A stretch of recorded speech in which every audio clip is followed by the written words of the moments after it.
जय हिंद बच्चों।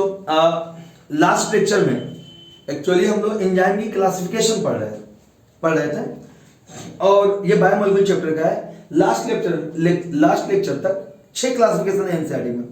Last lecture में हम लोग 3 तक पढ़ चुके थे, 3rd तक यानी हाइड्रोलेजेस पढ़ चुके थे। आज हम लोग पढ़ेंगे लिएजेस। नेक्स्ट क्लासिफिकेशन है लिएजेस है बच्चों, ठीक है। तो हम लिएजेस को देखते हैं। लाइजेस की अगर हम बात करें तो क्या है लाइजेस, इसको समझते हैं पहले। देखिए एंजाइम दैट कैटालिस, लाइजेस क्या है कि किसी कंपाउंड को क्या करेगा, removal of group from substrate by mechanism without hydrolysis. जो हाइड्रोलेजेस पढ़े थे ना, पानी को डालते थे तो 2 कंपाउंड को तोड़ देता था अलग अलग, किसी एक कंपाउंड को 2 पार्ट में तोड़ देता था हाइड्रोलेजेस में। लियाजेस बिना वाटर के, बिना हाइड्रोलाइसिस के तोड़ देगा। देख लीजिए यहाँ पे एग्जांपल, ये एनसीईआरटी के एग्जांपल है।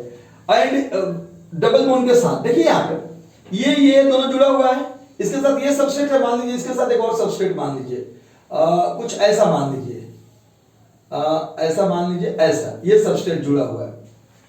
तो जैसे ही आप लियाजेस डालेंगे ना, इस ग्रुप का कोई भी एंजाइम डालेंगे आप, तो वो क्या करेगा कि इन दोनों को तोड़ देगा अलग अलग। देखिए यहाँ पे ये चला गया और मान लीजिए यहाँ पे वो जो था, ये दोनों आपस में जुड़ जाएंगे और ये दोनों डबल बॉन्ड से जुड़े रहेंगे। यानी 1 से 2 कंपाउंड है, दोनों में जो अटैच चीज है इन दोनों को अलग हटा देगा और खुद डबल बॉन्ड बना लेगा। यहां देखिए सी के साथ X है, सी के साथ Y है, ये X और Y दोनों हटके ये जुड़ गए और ये डबल बॉन्ड से जुड़ गया। मान लीजिए ये C है, ये C है, ये X है और ये Y है। एनसीईआरटी के अकॉर्डिंग, एनसीईआरटी में ये एग्जांपल नहीं दिया है, लेकिन फिर भी आप कमिंग चैप्टर्स में इसको देखेंगे। डिकार्बोक्सिलेज एंजाइम के एग्जांपल्स देखेंगे, रिएक्शन देखेंगे, तब पढ़ेंगे। इवन ये भी दे दिया है तो जरूरत नहीं है, जो एकदम एनसीईआरटी पे ही फोकस रहना है। जैसे जैसे आगे आ देंगे। तो बच्चे ने क्या पढ़ा आपने, सबसे पहला मैंने क्या पढ़ाया था, ऑक्सीडोरिलेक्टेज।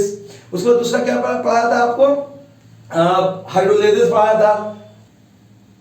पहला हम लोग पढ़े थे ऑक्सीडोरिलेक्टेज, पहला हम लोग पढ़े थे ऑक्सीडोरिलेक्टेज, दूसरा पढ़े थे ट्रांसफरेजेस और तीसरा पढ़े थे हाइड्रोलेजेस।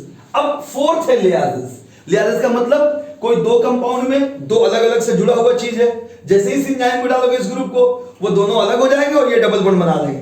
देखो इसके साथ X जुड़ा हुआ, इसके साथ Y जुड़ा हुआ, जैसे ही आपने एंजाइम डाला ये दोनों देखो अलग हो गए और ये जुड़ गए। सिंबल से आप ऐसे समझ सकते हो। यहाँ पे ये देखिए इसके साथ कोई जुड़ा हुआ है, इसके साथ भी कुछ जुड़ा हुआ है।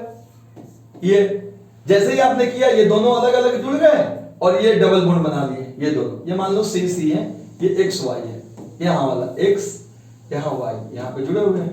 क्लियर? तो हम लोग पहले क्या पढ़े, ऑक्सीडोरिलेक्टेज, दूसरा पढ़े ट्रांसफरेजेस, तीसरा पढ़े हाइड्रोलेजेस, चौथा पढ़े लियाजेस। अब 5वां देखते हैं बच्चों।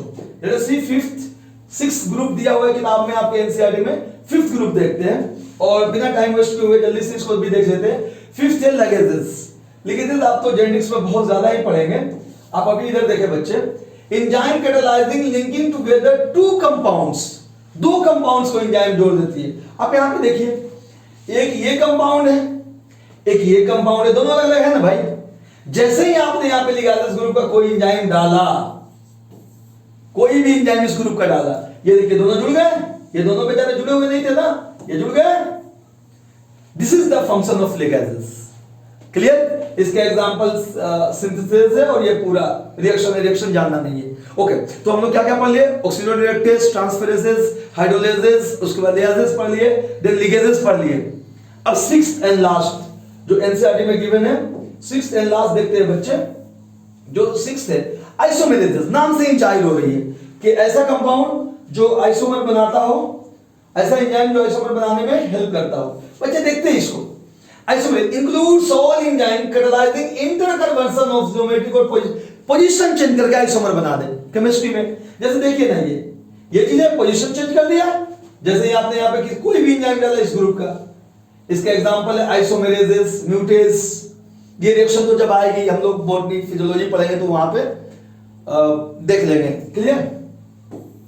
जब बॉटनी पढ़ेंगे तो वहां पे ये रिएक्शन देख लेंगे। अभी आप इतना ही जानना है कि आइसोमेरेजेस क्या करती है, कैटालाइजिंग करती है, मतलब आइसोमेरेज बना देती है, शेप चेंज कर देती है। देख रहे हो स्ट्रक्चर चेंज हो गई, इसको कहते हैं आइसोमेरेज। तो पूरे 6 क्लासेस पढ़ लिए। पहला क्लास हम लोगों ने पढ़ा था ऑक्सीडोरिलेक्टेज, दूसरा पढ़ा था ट्रांसफरेजेस, तीसरा पढ़ा था हाइड्रोलेजेस, चौथा पढ़ा था लिगेजेस और 5वां जो पढ़ा था हम लोगों ने वो पढ़ा था आइसोमेरेजेस पढ़ा था, तो कुल कितना हो गया 6। एक बार फिर देख लेते हैं, ऑक्सीडोरिडक्टेस, ट्रांसफरेजेस, उसके बाद आपका लिगेजेस, लेजेस, हाइड्रोलेजेस एंड छठा आइसोमेरेजेस।